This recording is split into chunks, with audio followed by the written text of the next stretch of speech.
కోయంబత్తూరు అంతర్జాతీయ విమానాశ్రయం సమీపంలో ఆదివారం రాత్రి 11 గంటల ప్రాంతంలో దారుణం జరిగింది.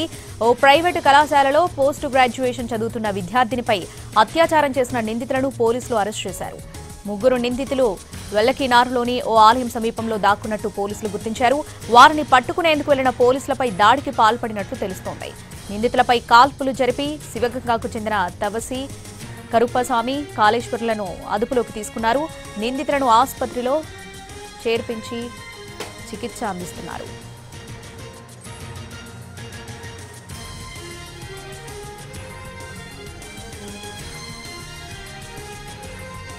ఆదివారం సాయంత్రం సమయంలో కారు పక్క కాపి మాట్లాడుతున్న సమయంలో ముగ్గురు నిందితులు వచ్చి దాడి చేసి అత్యాచారం చేశారు.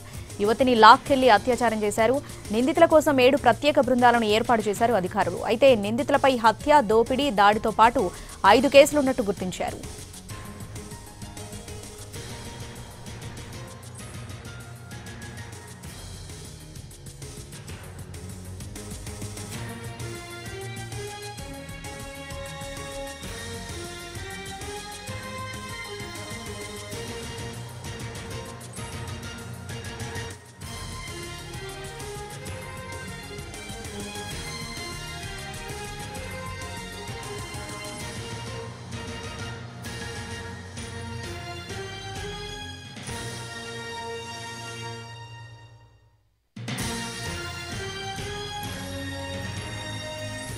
కోయంబత్తూరు అంతర్జాతీయ విమానాశ్రయం సమీపంలో ఆదివారం రాత్రి 11 గంటల ప్రాంతంలో దారుణం జరిగింది. ఓ ప్రైవేటు కళాశాలలో పోస్ట్ గ్రాడ్యుయేషన్ చదువుతున్న విద్యార్థినిపై అత్యాచారం చేసిన నిందితులను పోలీసులు అరెస్ట్ చేశారు.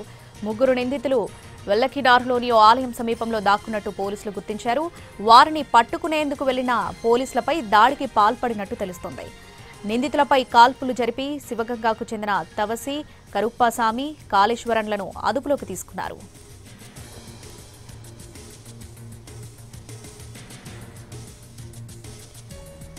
ఆదివారం సాయంత్రం సమయంలో కారు పక్క కాపి మాట్లాడుతున్న సమయంలో ముగ్గురు నిందితులు వచ్చి దాడి చేసి అత్యాచారం చేశారు.